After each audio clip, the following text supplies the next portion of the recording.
अस्सलामु अलैकुम वरहमतुल्लाहि वबरकातुहू। दोस्तों, मैं नफीस अकबर कासमी। बीवी शरीक हयात होती है। बीवी की हर ज़रूरत को बर्दाश्त करना मर्द की एक अहम जिम्मेदारी है। इन तमाम जिम्मेदारियों के अलावा क्या बीवी को जेब खर्च के लिए कुछ पैसे देना ज़रूरी है? इसी सिलसिले में किसी ने दारुल उलूम देवबंद से सवाल पूछा है। आप भी स्क्रीन पर देख सकते हैं सवाल। मेरी तनख्वाह 40,000 रुपये है। मैं अपनी बीवी को खाना, कपड़े और दवाई देता हूँ, नीज़ इसके मोबाइल बिल के पैसे वगैरह देता हूँ। इन सब के अलावा उसको अपने मैके और रिश्तेदारों के यहाँ आने जाने के लिए 200 से 500 रुपये देता हूँ, जबकि उसको मैके जाने और आने में टैक्सी से 100 रुपये खर्च होते हैं। मैंने हज़रत मौलाना अशरफ अली थानवी रहमतुल्लाह अलैह की कुछ किताबें पढ़ी हैं।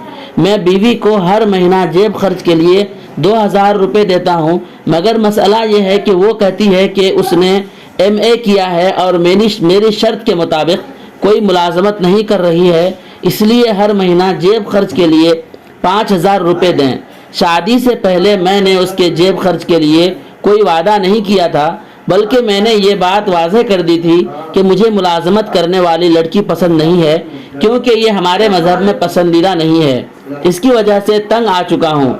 तमाम खर्च के बाद तकरीबन 20,000 रुपये हर महीना बचते हैं। क्या जेब खर्च के लिए इसका ज़्यादा रकम का मुतालबा करना दुरुस्त है? बराए करम रहनुमाई फरमाएं। दारुल उलूम देवबंद ने जवाब दिया है, बिस्मिल्लाहिर्रहमानिर्रहीम। जब आप इसके जुमला अखराजात बर्दाश्त करते हैं तो जेब खर्च के तौर पर माहाना 2000 रुपये से बहुत हैं, मज़ीद देने की ज़रूरत नहीं।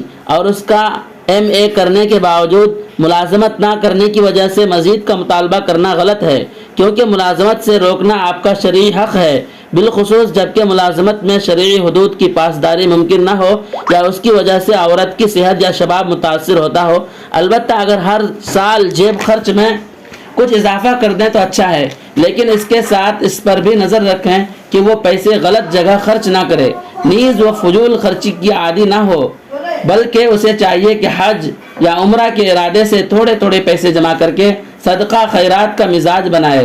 रिश्तेदार और पड़ोसियों में जो गरीब लड़कियां या औरतें हों उनका ख्याल रखें। ऐसी सूरत में अगर आप उसका जेब खर्च 2 से 3 या 4 हज़ार कर दें या कभी कभी 2000 से ज़्यादा दे दिया करें तो बहुत अच्छा होगा, क्योंकि अल्लाह ताला ने आपको अच्छी आमदनी से नवाजा है।